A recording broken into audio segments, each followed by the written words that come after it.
Hey y'all, welcome back to my channel. Or if you are new here, welcome to my channel where we talk about disabilities, my perspective from someone who is legally blind, as well as mental illnesses, including anxiety and depression, which I have both. And so today I actually want to talk about the anxiety aspect of it. Not for everyone, but certainly for a lot of people, myself included, you can have some sort of mental illness, anxiety, and or depression that goes along with having a disability. And so I wanted to share some of that with you all. I actually am a writer. I don't know if I told y'all, or a lot of you already know, I do write in my spare time. It's something I have done my whole life. I have an obsession with journals. Now I actually use everything on my notes app, but I have like boxes and boxes of journals. A lot of them are new because I'm just obsessed with like the smell of a new notebook, you know? So calming. Anyway, that's how I've always dealt with everything. I'm better expressing myself through writing, which is why it's taken me so long to decide to make a YouTube channel. But here I am. Sorry, I have like, oh, there we go. I got the hair. But anyway, I actually am a writer for a publication called The Mighty, which has grown so much ever since they've started. They're still not even very old, but I have 11 pieces total published on The Mighty under my name, Emily Parma, P as in Paul, ARMA. You can look those up if you would like to, but I thought I would go back and read my piece all about how my disability triggers my anxiety disorder, and then reflect and see if I've changed at all or if any of that's still the same. Kind of my ongoing journey with anxiety, as I feel like it's a journey. It's something I'm always going to have. There are ups and downs, just like with anyone else in life. One of my big things that I think about and things that I believe is that we are all struggling with something. You know, whether we have a disorder, a mental disorder, we have a physical disability, we struggle with relationships, maybe it's financial burden, anything like that. We all have a struggle, right? I'm just here to share my perspective, and if I can help one person out there who may be struggling, that's my goal. Or just to have a community where we can all go and connect and help each other through this journey of life. That's my goal for this channel. But today I'm going to read this piece. It's How My Blindness Triggers My Anxiety Disorder. It's a piece I have on The Mighty, which is a website. And wow, this was 3 years ago. That surprises me, like how much time flies. Oh my goodness. Okay, and so I'm using the app. And this one, you can't zoom in the app. So I just have to use my little, if I can get it, there we go. My little on-screen magnifier to read it. But here we go. I have been questioning my self-diagnosis with social anxiety and general anxiety disorder for the past 3 years, and I have yet to do something about it. Every time I have a panic attack, I tell myself it was just a one-time episode and it will get better. And I know it will. I just have to get help in order for that to happen. I was in counseling for signs of depression for a year and a half at my university until I decided I was better, and then my anxiety just got worse. At first, it was just moments in time where I would freeze when put into a situation that made me uncomfortable, followed by an uncontrollable crying, and then it worsened into hyperventilation, and that feeling like I was going to pass out or my heart would explode. It is a debilitating feeling. I remember one time in my freshman year of college, the guy I was dating asked me to meet him somewhere on campus. It was in a place I had never been before, and everything in my body told me to stay away. I refused to go inside, which only frustrated him. "I'm right inside the door," he said, but I was shaking. I could not open that door. The situation made me feel unsafe. Even though it was safe, my mind told me otherwise. This sent me into a hyperventilation episode, ending in tears. I hid in the bathroom for a while. I felt terribly embarrassed. I did not understand what was happening. I was ashamed, and I never told the guy what happened. Like, I literally just hid in the bathroom and ignored him the rest of the day. Anyway, college is a time when you find new independence, where everything is new, and for me, I had to learn to adapt to my surroundings all over again as a legally blind person. First, I had to come to terms with the fact that I did have a disability, and then I realized my disability was the root of my recent anxiety diagnosis. Too many what-ifs involved with the limitations of my abilities, and that was hard to explain to others because I knew no one would understand, or so I thought. What if I don't see them? What if I get into the wrong car? What if I look stupid? What if? The list goes on, and while it makes me uncomfortable to even say those daily thoughts of mine, I feel as though it's the only way to show others that this anxiety I feel is more than just something I'll get over or that's just in my head.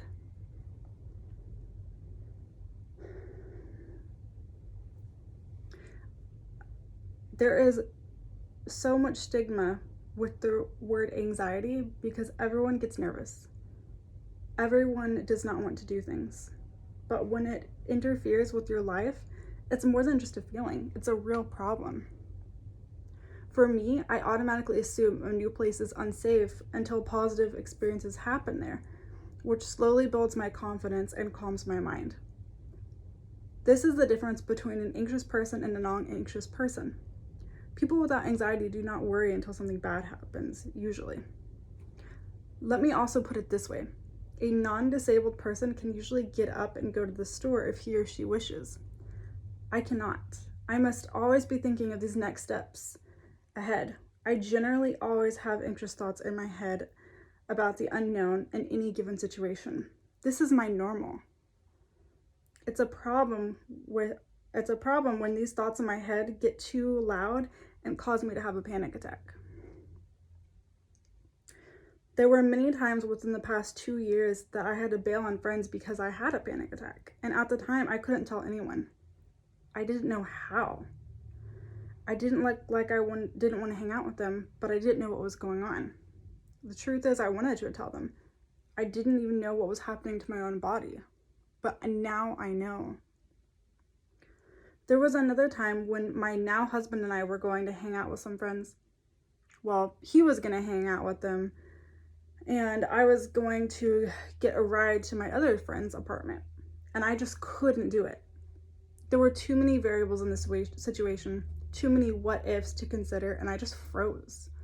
My heart was racing. I was shaking. I tried to suppress the panic attack. I just sent him away, and I stayed home. As soon as he left, I remember hyperventilating, crying. Why was I like that? Why couldn't I just go out and have fun like everyone else? I was afraid of going into a situation and not knowing if I could get out comfortably.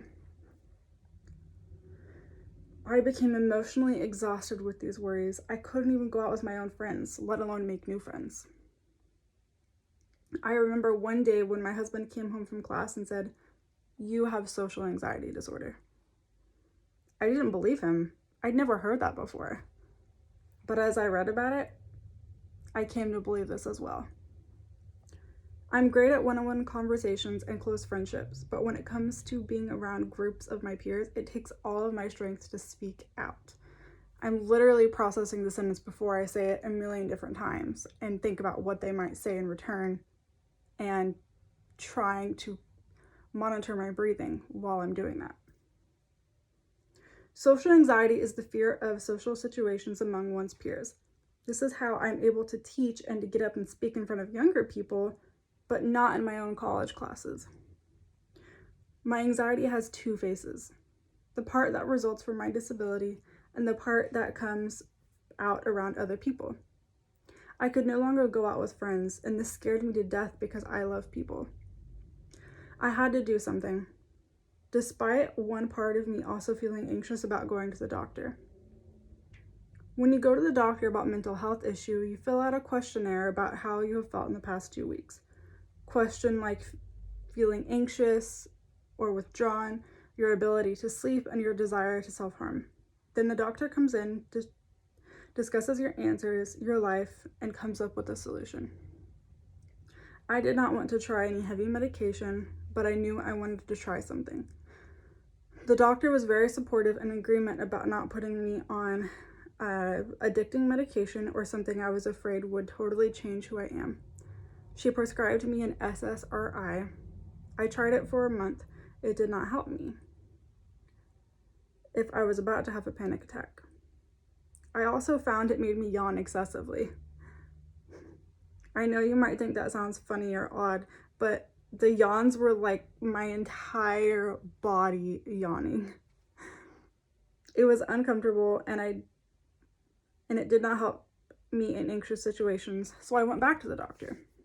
This time she prescribed me with a beta blocker. A beta blocker is meant to slow down your heart rate, and this is exactly what I needed in my situations. It is meant to be taken just before an anxiety-provoking situation, like me when I public speak. I tried it for a week, and it was nice to not feel like my heart was going to burst out of my chest. It was nice to be able to breathe when I felt like speaking up in a group setting. Now, I do not want to be on medication my whole life, but it has helped. Some people can get help with their anxiety through counseling, and some through medication.